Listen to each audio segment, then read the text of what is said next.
Olá, pessoas! Eu sou a Natasha, este é o Redemoinhando e hoje vamos falar sobre o livro Mulheres, Cultura e Política, da Angela Davis, pela editora Boitempo.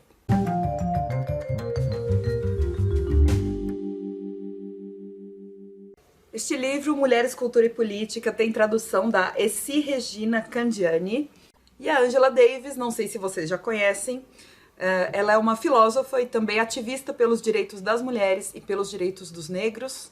Integrou o Partido Comunista nos Estados Unidos, ela é norte-americana, e era próxima dos Panteras Negras, tanto que ela foi procurada, foi uma das pessoas mais procuradas pela polícia dos Estados Unidos na década de 1970. E foi presa também, houve uma grande campanha para que ela fosse solta, enfim. Esse livro é uma reunião de ensaios elaborados na década de 1980 e publicados pela primeira vez nos Estados Unidos no ano de 1990. Muitos deles, eu diria até que a maioria deles, são textos de discursos feitos pela Angela Davis em conferências. E nesse livro, assim como no Mulheres, Raça e Classe, sobre o qual eu já falei com você, já fiz resenha, é um livro sensacional, mas nesse livro a interseccionalidade continua sendo a principal linha mestra, linha de raciocínio da Angela Davis. Isso significa que ela defende a ideia de que as opressões sofridas por uma pessoa se conectam intrinsecamente. O patriarcado se junta ao racismo, que se junta à exploração capitalista, de modo que é impossível você desconectar uma da outra. Ou seja, é impossível você separar o fato de que uma mulher negra de classe pobre sofre uma tripla opressão. Não dá para você falar que uma mulher negra de classe pobre só sofre racismo, ou só sofre machismo, ou só sofre pela questão de classe, né? Um preconceito por ser pobre. A opressão que essa pessoa sofre é tripla. É uma opressão de gênero, de raça e de classe, uma sobreposta à outra. E, aliás, são três elementos que vão se alimentando, né? A opressão de gênero, de classe e de raça, elas vão se fortalecendo uma à outra. Por isso que a tese principal da Davis é que essas opressões todas devem ser combatidas todas juntas. Não adianta combater o machismo e não combater o racismo, por exemplo. E daí derivam várias críticas ferrenhas que ela vai fazer nesse livro, nos discursos dela, e bastante coerentes, ao meu ver, em relação às mulheres brancas que não consideravam e não consideram, muitas vezes ainda hoje, as pautas que são mais urgentes para as mulheres negras. E também de outras ditas minorias, que seriam as mulheres indígenas, as mulheres LGBTQ, as mulheres com deficiência e assim por diante. Ou seja, enquanto as mulheres brancas de classe média reivindicavam, hoje elas reivindicam, né? Nós reivindicamos direito a salários iguais, por exemplo, e no século XIX direito ao voto, que obviamente são pautas válidas, mas as mulheres de outras etnias e classes sequer têm um emprego. E elas sofrem muito mais com violência, com discriminação e etc. E tudo isso deveria ser visibilizado, deveria ser incorporado ao movimento feminista no geral. E ao mesmo tempo não tratado como uma questão de inferioridade, pois senão a gente acaba caindo numa lógica racista que a autora chama de uma grande irmã branca salvadora. Esse é o termo que ela vai usar. Então, isso tudo que eu falei, esse é o cenário que a Angela Davis apresenta pra gente, vários socos no estômago, né? Como de costume, esse é o jeito que ela escreve, é o jeito que ela expõe as ideias, e ela sempre apoia as visões dela, as opiniões dela, com dados concretos. Números, principalmente. E ela, a todo momento, ela contra-argumenta raciocínios que ela considera falhos. Uma coisa que chama atenção no livro é que o contexto do qual a Angela Davis parte é o contexto estadunidense, então os dados que ela fornece também são os de lá. É possível traçar paralelos com o Brasil atual, mas é necessário ter cuidado, porque não é a mesma situação. Mas ela defende, lembrando que ela está escrevendo, ela está discursando no momento de Guerra Fria ainda, né, anos 80, ela defende que os Estados Unidos pensem e ajam globalmente, e não só em si mesmos, né, não só no seu próprio umbigo. Ela cita muito, por exemplo, a Nicarágua e a América Latina, de uma maneira geral, o Oriente Médio, a Ásia como um todo, a África. Ela cita todos eles como locais que merecem atenção e onde é necessário esse combate geral às opressões de gênero, de classe, de etnia.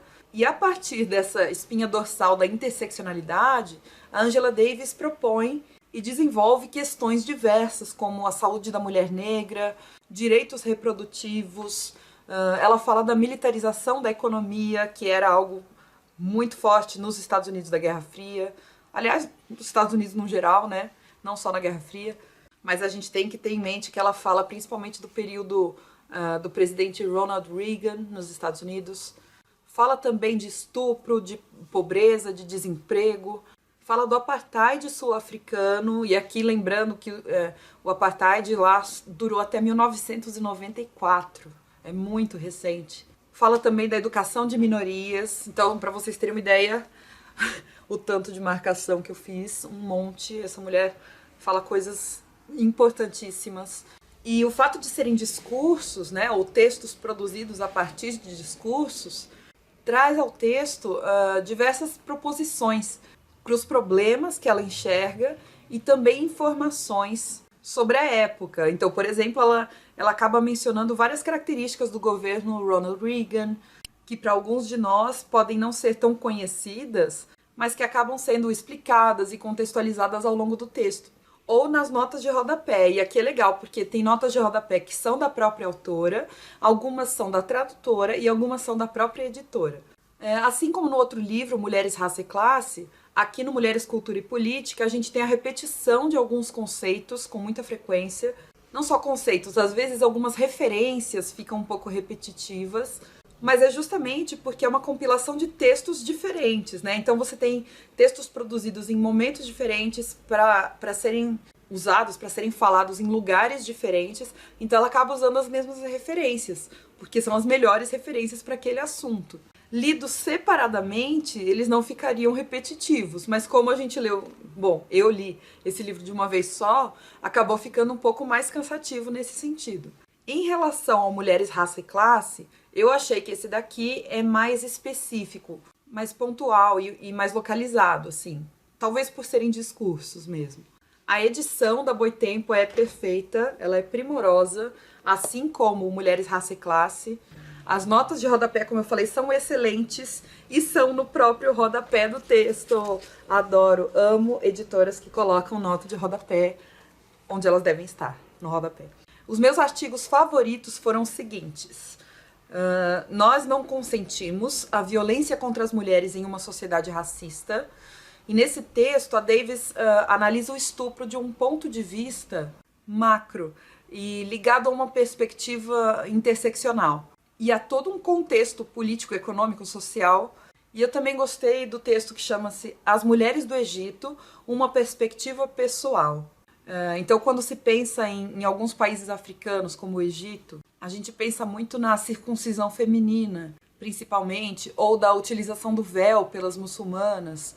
Então, a Angela ela fica se debruçando sobre esse tema e refletindo sobre se essas questões são realmente as mais urgentes e as mais importantes para as mulheres do Egito, para as mulheres do Islã, né? Porque da perspectiva ocidental pode parecer que essa é a maior opressão que elas sofrem, né? E se você for perguntar para as próprias mulheres egípcias, elas vão falar que não, que são outras coisas que são prioridades.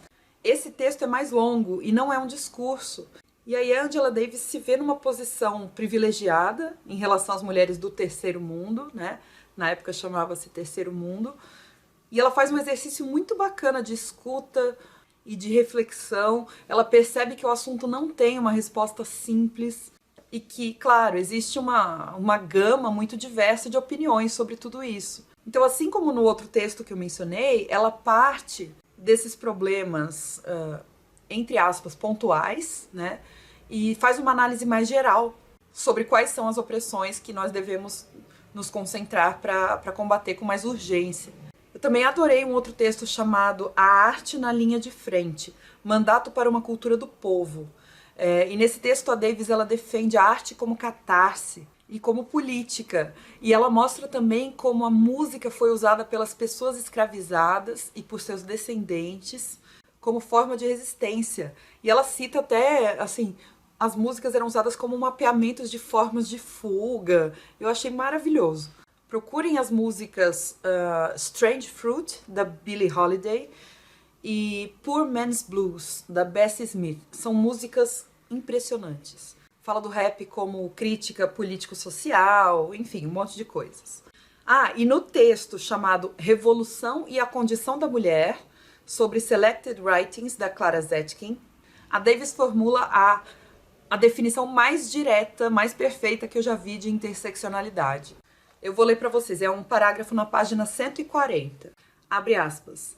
As mulheres da classe trabalhadora e aquelas racialmente oprimidas confrontam a opressão sexista de um modo que reflete as interligações objetivas reais e complexas entre a exploração de classe, a opressão racista e a supremacia masculina.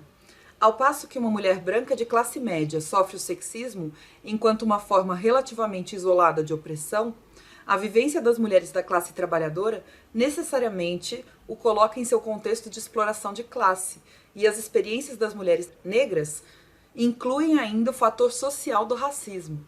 Essas não são de maneira nenhuma experiências subjetivas. Pelo contrário, há uma inter-relação objetiva entre racismo e sexismo, no sentido de que o contexto geral das duas formas de opressão em nossa época é a luta de classes que se desenrola entre o capitalismo monopolista e a classe trabalhadora. Caramba, gente, olha esse livro. Para mim, esse livro foi mais uma oportunidade de exercitar a minha escuta. Aliás, a escuta de uma voz importantíssima, fundamental para o século XX, para o século XXI também. No vídeo do Mulheres, Raça e Classe eu disse, e eu repito aqui nesse vídeo, eu só entendi o que é de fato interseccionalidade e como isso funciona a partir da leitura da Angela Davis. E isso, de verdade, mudou a minha visão de realidade. Então eu espero muito que vocês leiam Angela Davis. Eu começaria pelo Mulheres, Raça e Classe, mas esse aqui também é muito bom, Mulheres, Cultura e Política. Eles apresentam uma certa continuidade entre eles. Então, qualquer um que vocês pegarem vai ser lindo, vai ser um tapa na cara, que é muito necessário, né? Como sempre, a edição perfeita da Boitempo, já mostrei pra vocês a capa, mas eles têm um cuidado gráfico muito grande, né? A diagramação pra mim é perfeita. E eu espero que vocês tenham gostado das minhas impressões sobre esse livro. Não se esqueça, por favor, de deixar um joinha no vídeo se você gostou. Comenta aí embaixo, eu quero saber se vocês já leram Angela Davis. Se vocês têm outras intelectuais negras para me indicarem, por favor, também deixa aí nos comentários. Eu gosto muito de ler sobre isso, acho fundamental. Muito obrigada pela companhia, espero que vocês tenham gostado e a gente se vê no próximo vídeo. Tchau!